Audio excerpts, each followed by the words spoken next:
Le dernier film de Marvel, Captain America Brave New World, est sorti il y a quelques jours de cela dans les salles. Et il est déjà en sous-performance actuellement au box-office. Alors, est-ce qu'on va, une fois de plus, vers un flop pour Marvel, mais surtout pour Disney? On voit ça ensemble.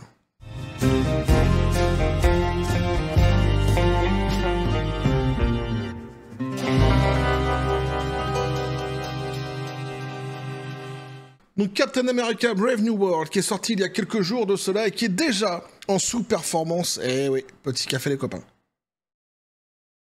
Alors est-ce que ce sera un nouveau Pins? Un nouveau Flopbuster? Un nouveau Flopbuspins, tiens. Ah si, ça marche. Oh, ça a de la gueule. Si, ça tient la route. C'est pas facile à prononcer, je le reconnais. Mais ça a de la gueule. Un nouveau Flopbuspins accroché sur la veste du shérif, ouais, actuel de la maison aux grandes oreilles. Le Big Boss, le PDG, hein, le grand Manitou. Le virtuose, que dis-je, le virtuose, faut voir plus grand, tu vois.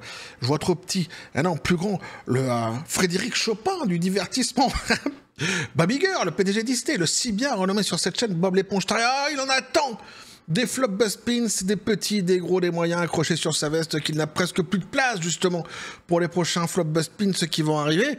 L'ère Bobby Girl, c'est quand même une ère assez extraordinaire hein, chez Disney, on s'en souviendra longtemps, hein, elle restera dans les annales, c'était une évidence. Il a mis la barre tellement haute. Ah, il les a enchaînés, en plus c'est une vitesse les Flopbusters, un truc de dingue. Et il est intouchable, il est injouable. Là où il est, de toute façon, c'est un maestro hein, là-dessus. Bob l'éponge tarée, on fera pas mieux, je pense. Ou pire, ça dépend comment tu te situes, évidemment.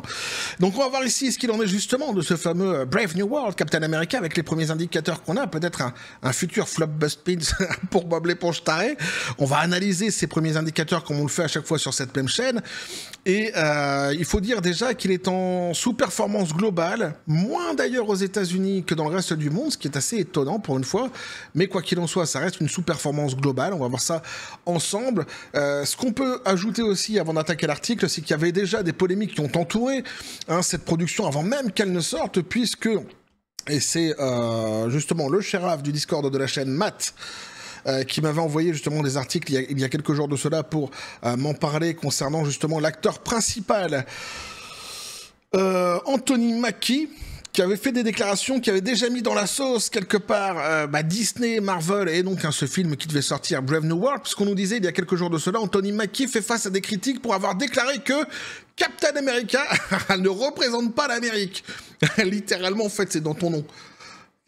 Captain America, je sais pas pour qui il s'est pris, lui, il est peut-être plus sartois qu'américain, qu'est-ce que... Ah, il se sent peut-être plus Brett Lépin, téloché que Los Angeles, la Floride, je ne sais pas. Hein? La Californie... Ah, il est peut-être plus rillette qu'hamburger, il fait ce qu'il veut, tu vois, quelque part. Et puis on ne en voudra pas. Ah, il a le droit d'aimer les rillettes. T'as le droit d'aimer les rillettes, Anthony. On dira rien, t'inquiète.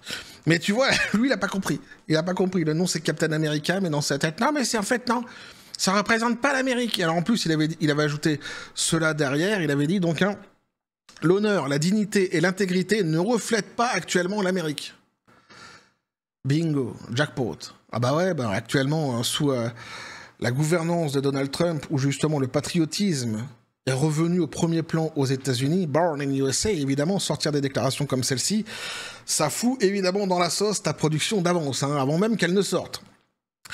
Mais il avait essayé de se rattraper tout de même en disant ceci derrière, donc je tiens à être clair à ce sujet, je suis un Américain fier. Et endosser le rôle d'un héros comme Captain, c'est l'honneur d'une vie. J'ai le plus grand respect pour ceux qui servent et ont servi notre pays. Le Captain a des caractéristiques universelles auxquelles les gens du monde entier peuvent s'identifier. Il aurait ajouté en loose day comme ça que personne n'aurait entendu, seul quelques personnes initiées, évidemment que je connais très bien, puisque ce sont quelque part aussi mes ninjas que j'ai envoyés là-bas, ouais, ils sont sur tous les terrains. Il aurait ajouté donc à la suite de cette phrase, donc il avait dit auxquels des gens du monde entier peuvent s'identifier, surtout ceux qui aiment la rillette et qui viennent de la Sarthe. La boucle est bouclée, moi je pense que... Voilà. Non, mais quelque part, ici, il fait son coming out. Il explique d'où il vient, le type, et surtout ce qu'il rejette. L'Amérique et les Américains, même avec cette phrase qui sort derrière, avec ouais, nanani, nanana, c'est les excuses bidons à chaque fois, mais on se rend bien compte que de toute façon, il a mis déjà dans la sauce son film avec les premières déclarations, peu importe ce qu'il pourra dire, et pour essayer de se rattraper derrière, ça ne fonctionne pas. Donc voilà, déjà il y avait cette polémique-ci, puis il y a eu d'autres polémiques évidemment qui ont entouré ce fameux, qui ont émaillé cette fameuse production. Justement, ils reviennent là-dessus dans cet article aussi qu'on va lire, ça tombe bien. Donc on nous dit Captain America, le meilleur des mondes, perd face à Bridget Jones. Mad About the Boy. Au box-office britannique, le film original de Peacock porte un coup embarrassant à Marvel et Disney. Et on va se rendre compte que, alors c'est pas que en plus en Angleterre qu'il sous-performe ce fameux Brave New World. Dans un bouleversement choquant et humiliant pour Disney et Marvel Studios, Captain America Brave New World a dépassé au box-office britannique et irlandais par Bridget Jones, Mad About the Boy, une comédie romantique qui a marqué l'histoire avec ses débuts records. Bridget Jones est en fait un film original de Peacock qui n'a pas été diffusé dans les salles américaines, ce qui pourrait être une bonne nouvelle pour tout le monde chez Marvel et Disney. Bah, tu m'étonnes. Imagine que le film, en plus, cette comédie romantique soit diffusée sur le sol américain et qu'elle pulvérise en plus, tu vois, ce Brave New World au box-office américain. Alors là, l'humiliation serait XXL. Ils sont déjà humiliés ici, mais quelque part, tu vois, chez Disney, ils savent faire avec maintenant. Ils sont coutumiers du fait. Chacun son petit subterfuge. Bob l'éponge taré, lui, quand ça va pas, on le sait. Il va dans sa piscine, comme ça, dans son bureau. Il a mis une piscine gonflable pour enfants, puis il fait des bulles. Il met son slip de bain rouge et il fait des bulles. Et on ne l'entend plus pendant quelques jours, mais chacun son subterfuge. Puis Kathleen Kennedy, je ne sais pas, peut-être qu'elle va voir Leslie Headland et qu'elle se remémore ensemble autour d'une tasse de thé. Le succès que fut Star Wars aussi, acolyte. Bref, en tous les cas, ils savent gérer ce genre de situation chez Disney, il n'y a pas de souci. Alors que Brave New World était censé dominer la scène internationale, la dernière suite de Bridget Jones a engrangé la somme impressionnante de 12,3 millions de livres sterling, 15,5 millions de dollars. Ça, c'est un fait du point cakes. Au cours de son week-end d'ouverture de 4 jours, assurant le plus grand lancement de l'année et le lancement de comédie romantique le plus rentable jamais enregistré dans la région. Une grosse performance, évidemment. Alors, pendant ce temps, donc, un Brave New World s'est contenté de la 2e place, récoltant seulement 8 millions de dollars lors de son ouverture au Royaume-Uni, un résultat décevant pour le dernier film phare de Marvel et un signal clair que l'attrait mondial de la marque est peut-être en déclin. Alors là, ici, tu vois, tu te dis, ouais, ils sont quand même 2e, c'est pas mal. Non, c'est catastrophique. C'est catastrophique pour un Marvel, d'autant qu'on va se rendre compte que c'est pas qu'en Angleterre, et surtout qu'il se fait battre par des comédies romantiques. Et qu'il engrange que 8 millions de dollars. C'est une catastrophe. En réalité, c'est une vraie humiliation actuellement, quoi. Pour cette production, pour Marvel et pour Disney. Un coup dur, donc, pour la domination mondiale de Marvel. Les studios Marvel jouissent depuis longtemps d'une domination quasi universelle au box-office, leurs films de super-héros raflant souvent la première place sur les marchés internationaux. Le fait que Brave New World, une sortie majeure du MCU mettant en scène l'un de ses personnages les plus emblématiques, ait été battu par une comédie romantique en dit long sur l'état actuel de la franchise et la lassitude croissante du public à l'égard des super-héros. Bien que le film ait réalisé des résultats légèrement supérieurs aux attentes sur le marché intérieur, engrangeant 100 millions de dollars au cours de son week-end d'ouverture prolongé de 5 jours, il lui reste encore un long chemin à parcourir avant d'atteindre la rentabilité. Alors on nous dit ici qu'effectivement, il a mieux performé ce qu'on pouvait s'imaginer avec ses 100 millions de dollars, mais les chiffres déjà, les projections qui avaient été données de base étaient déjà assez basses en réalité pour cette production-ci. Donc il n'y a pas de quoi fanfaronner non plus pour les chiffres qu'il a réussi à atteindre aux États-Unis. C'est pour ça que globalement, c'est une sous-performance pour ce film. D'autant qu'en plus, on va se rendre compte qu'au niveau du budget, c'est assez nébuleux. Ces résultats britanniques mettent en évidence les difficultés de Marvel à maintenir sa position dominante mondiale avec les offres post-Endgames. La controverse budgétaire et les défis financiers. On nous dit ici, l'un des aspects les plus troublants de l'échec au box-office de Captain America et Bridget Jones est le budget gonflé du film.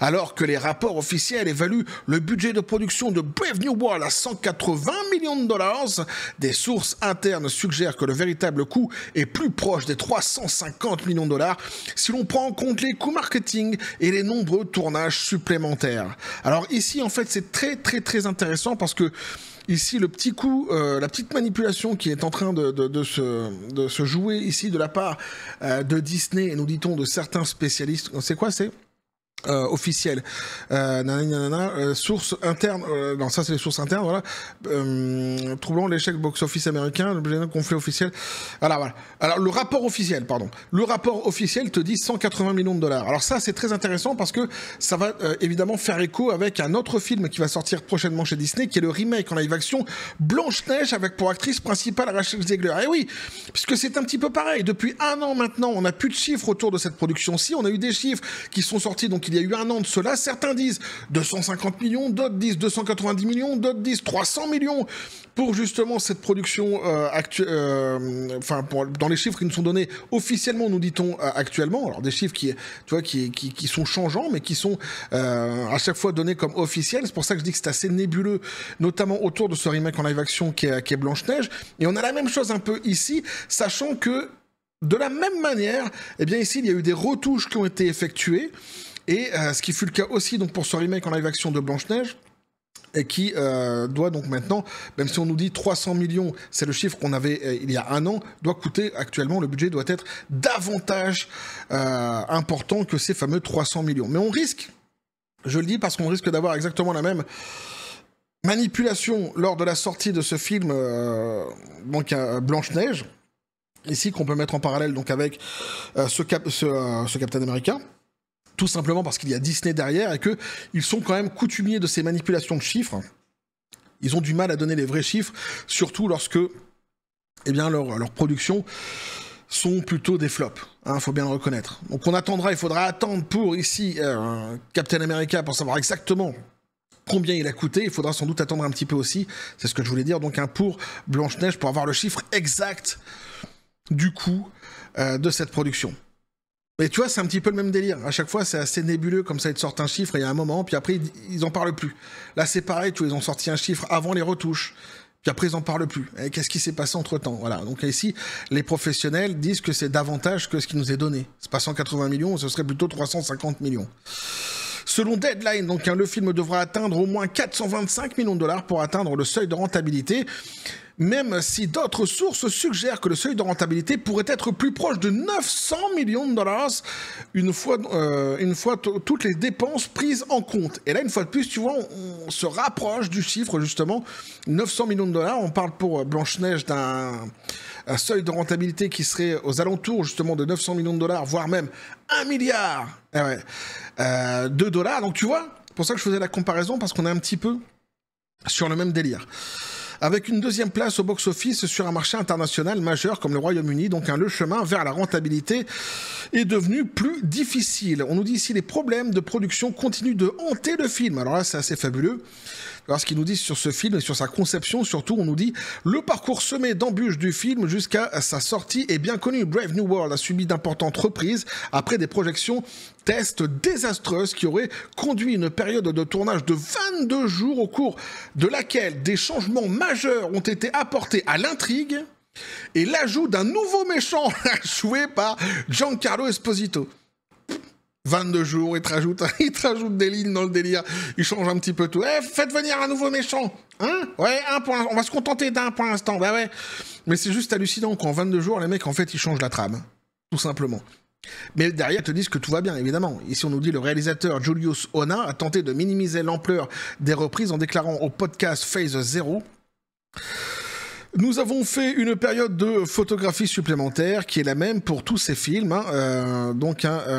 Il y a tellement de variables et la photographie devient essentielle pour peaufiner et arriver à quelque chose que nous savons que le public va adorer. Circuler, il n'y a rien à voir, pas de problème. Cependant, donc, des sources proches de la production ont décrit le processus comme chaotique et coûteux, avec des séquences entières réécrites et refilmées à la dernière minute. Critique négative et accueil du public, parce que ça aussi, en fait, faut le dire, ils vont le rappeler ici dans l'article, mais effectivement, sur un autre article, on nous disait ici, Captain America Brave New World obtient le cinéma score le plus bas de l'histoire du MCU à égalité avec Hulk, Dark Phoenix, Dank Lee, en termes de satisfaction des fans. Déjà, en termes des notes aussi qui sont données sur cette fameuse production, c'est pas non plus hyper joyeux. Donc on nous dit, pour couronner le tout, donc un Brave New World détient actuellement un cinéma score de B-, le plus bas de l'histoire de la MCU. Si certains analystes du box-office pensent que le film pourrait éviter une chute désastreuse la 2e semaine, son accueil mitigé et la défaite au box-office britannique suggèrent le contraire. Ona a répondu aux critiques négatives en déclarant « Vous faites le meilleur film possible, vous le diffusez et vous laissez le public y réagir. » Donc en gros, il nous dit ici, advienne que pourra, pour son film qu'il a maintenant donc sorti. Malheureusement, donc, pour Marvel Disney, le public semble réagir avec indifférence. Cette défaite au Royaume-Uni ne fait que souligner à quel point la MCU a chuté par rapport à sa position autrefois dominante. Le box-office britannique n'est pas seulement un mauvais titre, c'est un signe que l'image de marque de Marvel à l'échelle mondiale s'affaiblit, battue par Bridget Jones's Mad About the Boy. Une suite de comédies romantiques avec un budget bien inférieur à celui de Brave New World, Marvel doit maintenant faire face à la réalité. Ces films ne sont plus assurés d'être des succès à l'étranger. Avec des budgets qui explosent, une lassitude du public et une liste de plus en plus longue de flops, Marvel Studios devra peut-être repenser sa stratégie pour l'avenir. Si Brave New World continue de rencontrer des difficultés à l'échelle internationale, ne parvient pas à atteindre son seuil de rentabilité, cela pourrait servir de signal d'alarme supplémentaire. Les jours de gloire du MCU sont derrière lui. Et pour couronner le tout, on peut se rendre compte qu'il n'y a pas donc que en Irlande ou en Angleterre que Brave New World n'accroche pas la première place au box-office, puisque même en France, Cocorico, il est battu donc par God Save the Tuche. C'est quand même assez fabuleux. C'est quand même assez extraordinaire. Donc un Captain America qui se fait flinguer par God Save the Tuche en France, donc ça ne va pas bien du tout pour cette production, pardon. Vous l'aurez maintenant compris. En tous les cas, c'est les premiers indicateurs qu'on a. On verra ce qu'il en sera par la suite. On fait une analyse, comme toujours, sur cette même chaîne avec les premiers indicateurs qu'on a. Les premiers indicateurs ne sont pas bons. Si ça continue comme ça, on va vers un flop, c'est certain. Les spécialistes aux États-Unis disent qu'il pourrait justement y avoir un regain d'intérêt autour de cette production lors de sa 2e semaine. Dans ce cas-là, peut-être que l'avenir serait moins sombre pour cette production-ci, mais ça me paraît quand même assez compliqué, d'autant qu'on sait qu'en règle générale, surtout lorsque ce sont des franchises comme Marvel ou encore Star Wars, ce sont les premiers jours qui sont les plus importants, les premiers jours de diffusion, les premiers week-ends de diffusion qui sont les plus importants, et que dès lors que suivent des notes en plus qui sont mauvaises sur ces productions-ci, en règle générale, c'est très difficile pour ces films de se relever par la suite les jours d'après. Donc ici, il mise justement sur eux les jours d'après avec la seconde semaine. On verra ce qu'il en sera, mais moi je pense que ça risque d'être vraiment très compliqué. En plus avec un budget ici qui est tout à fait nébuleux. Certains disent donc en gros 400 millions de dollars qu'il devrait atteindre pour atteindre son seuil de rentabilité. D'autres disent 900 millions de dollars. On peut aller se situer, on va se dire, entre les deux, mais peu importe, de toute façon, ça reste un chiffre qui est très important, et surtout une barre qui est pas du tout ici certaine d'être franchie par cette production aussi, en tous les cas pas de la manière dont elle est partie, donc ça sent pas très bon. Ça sent pas très bon pour ce Marvel-ci, et une fois de plus on pourra constater que l'ère Bob Iger, l'ère Bob l'éponge tarée, et en tous les cas, ce que fait Disney avec ses licences telles que Marvel et Star Wars notamment, qui sont normalement des licences qui sont des vaches à lait, faut bien dire les choses, quand on voit ce qu'elles deviennent actuellement justement sous la direction de Disney, c'est tragique en réalité. C'est tragique pour ces licenciés. Alors Marvel, Disney, c'est la mort... Star Wars, c'est une mort clinique actuellement. On l'a vu dernièrement avec notamment l'analyse qu'on avait pu faire à la sortie donc des chiffres sur Skeleton Crew. Avec l'ombre derrière d'ailleurs de The Acolyte, on avait vu tout cela ensemble. C'est la mort clinique actuellement pour Star Wars. Mais Marvel, alors même si c'est moins terrible que Star Wars, ça prend tout de même la même direction que Star Wars justement. Et c'est pathétique en réalité. C'est fou, c'est dingue, c'est pathétique, c'est terrible pour ces licences, et Disney qui fait absolument n'importe quoi. avec des licences qui valent de l'or à la base. Ils ont de l'or vraiment entre les mains, ils arrivent avec un tour de force extraordinaire à complètement les flinguer, les fusiller. C'est juste un truc de dingue. Bref, on va continuer à suivre tout ce sujet-ci, on va voir ce qu'il en sera dans les jours à venir. Hein. Peut-être que le film, en fait, va surperformer dans le futur, il n'y a pas de souci. Et dans ce cas-là, je le dirai sur cette même chaîne sans aucun problème, comme à chaque fois. Néanmoins, moi, je pense que ça s'engage plutôt très très mal, et je ne vois pas comment ils y arriveront. On verra ce qu'il en sera par la suite, mais je ne les vois pas, moi, atteindre un jour leur seuil de rentabilité. On va attendre de voir, évidemment. Hein. N'hésitez pas à me dire ce que vous en pensez dans les commentaires, donc à vous abonner si le contenu vous a plu, activer la petite cloche pour les prochaines notifications, les prochaines vidéos qui vont arriver, balancer un like, à partager la vidéo, vous avez mon X sur le Discord, le Facebook de la chaîne qui sont dans la description des vidéos, n'hésitez pas à venir et à basculer du côté de la force absurde des réseaux sociaux. Sur ce, les copains, je vous dis comme toujours, la John Spartan. Et félicité, pistolet à prout, c'est à toi. Ah tiens, il valide le flop buzzpin celui. Ah tu vois, c'est pas facile à prononcer, mais ça a de la gueule quand même. Un nouveau flop buzzpin s'est accroché sur la veste du shérif. Ah, de la maison aux grandes oreilles, Bob l'éponge taré. On finit quand même pas trop mal cette semaine. Hein, avec un petit peu de fatigue, faut bien le reconnaître de ma part, mais tout de même avec toujours beaucoup de plaisir à vous partager ce genre d'analyse concernant ce qui se passe actuellement sur des licences qui sont chères à notre cœur, hein, à nos cœurs, devrais-je dire plutôt. Marvel, Star Wars. Marvel sont pas encore morts complètement, mais ça commence déjà à être très compliqué pour cette licence-ci. Star Wars, c'est une catastrophe actuellement hein, pour cette licence. Ouais. C'est comme ça que Disney entreprend de faire glorifier ces fameuses licences. Évidemment, j'ironise ici, hein. Et je trouve ça triste. Hein. Alors après, rien n'est fini. Hein. Pour moi, ce sont, comme j'avais dit, comme pour Star Wars, c'est des licences qui peuvent pas mourir. Il suffit en fait de bien les travailler, de bien retravailler le délire. Dans le futur, peut-être de moins assommer les gens avec des séries quasiment tous les mois de nouveaux super-héros, etc., etc. Peut-être déjà, ou alors en tous les cas, s'ils se décident vraiment à continuer sur un rythme comme celui-ci, mais comme celui-ci surtout, et en tous les cas, qu'ils y aillent avec des gens qui sont davantage passionnés peut-être par ces licences-ci, et qui créeront vraiment de vrais scénarios, qui comprennent ce que les fans veulent, et qui offriront sans doute un meilleur spectacle et qui du coup rafleront sans doute d'autres chiffres que ceux qui sont actuellement raflés et qui sont assez lamentables. Hein. Tous ces flopbusters qui se sont enchaînés dernièrement sont là pour nous le rappeler à chaque fois. Mais je ne pense pas que ce soit des licences qui soient totalement morteux à la fin.